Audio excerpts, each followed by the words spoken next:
for this one, we are going to run the Imviz _rows_ demo notebook. So like the cooking show, I already pre-cooked several steps. So you have to fire it up, run this few cells, load the data, but then stop. Before you run this part, right click so you get the context menu, create new view for output, and this is when this thing would pop up. It doesn't always pop up this side, so if it pops up at the bottom, you could click and drag it. So the best location for this particular demo is column wise, so make it to the side, not to the bottoms. That will give you the best experience for this demo. Now we are going to run it. All right, so you see now there are two windows, one a bit squished, one not so squished, right? So we would work with the bigger display. All right, so if I go back a little bit, what data is this? This is NGC 7129 from Spitzer. So yes, you can load non-JWST data. And Imviz is probably the simplest between all the different viz that Jdaviz gives you. It specializes in 2D image visualization. So as you mouse over, and if you cannot see my mouse, hopefully you can, but if you cannot, my cursor is right now on the bright nebula, kind of at the center of the display right now. So I'm moving, just around over there, and you can see XY changing, the values changing. You can see the unit of the pixel and the world coordinates under the cursor. This is ICRS, so we only support ICRS right now. If you like galactic, it would be a future development maybe. Also, I loaded 3 images. You're looking at the third one, so you can see C, the letter C next to the coordinates. Now I'm gonna press the B button on my keyboard. You cannot see this part, but believe me when I say I'm pressing it. You can see the image change now to A, so that was the first loaded data. I press B again, it blinks to the second one, third one, and it just goes back and forth. You can see 3 different channels in the IRAC camera from Spitzer. All right. So linking is also a bit special in Imviz compared to the other ones because we differentiate between linking by pixel and linking by world coordinate system. Luckily for you, in this demo, Spitzer processed their data such that they are both the same, so we don't have to worry about that. But imagine you have, say, 2 exposures, right? One center on a star, but one a bit off.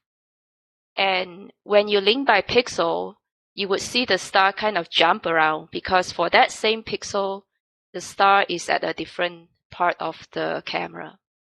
But when you link by world coordinate system, WCS, you would see when you blink, the star doesn't move, but the pixel would jump when you blink, like the X and Y would jump around. So hopefully that's not too confusing for you.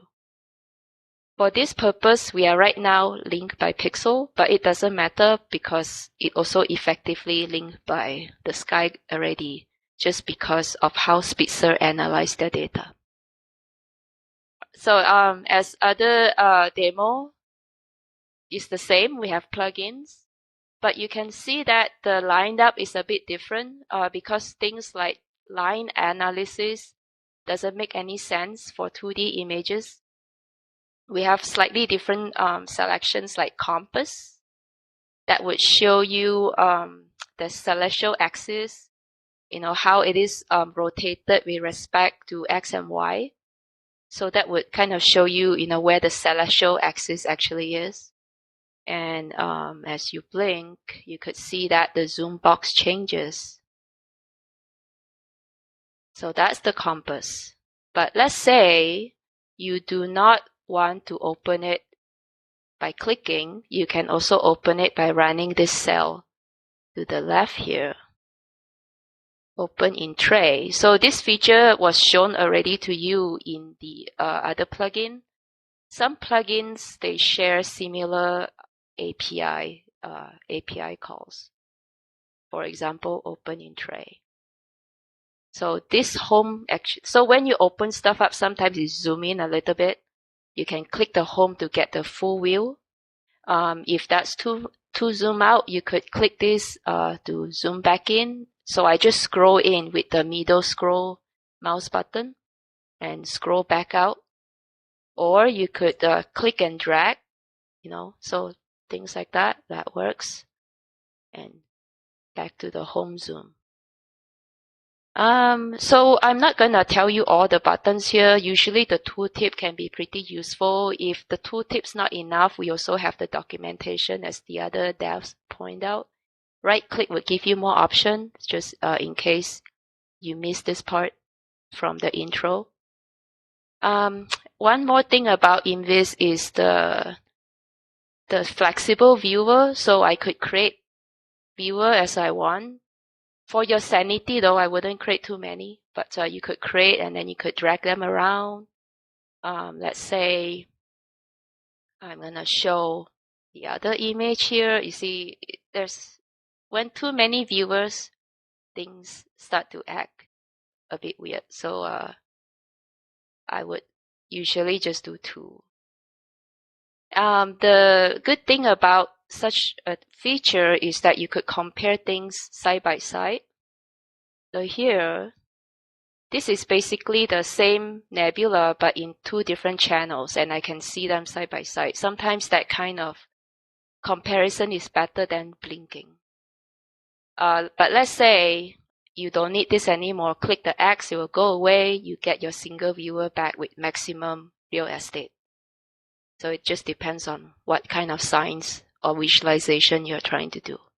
So like I said, you could interactively do stuff or you could do it programmatically. So here I can run this next to cell to center on a region that I already know is of interest. So it's just basically the nebula. Zoom in to 0.5 zoom level. And I could also change the stretch to arc sign. There are 4 options. I choose one of them. I could change the color map. There are many different ones you can choose from. Let's say rainbow. So now the color map change. I could, but for the next, before I run the next one, I want to change it back to gray just for clarity.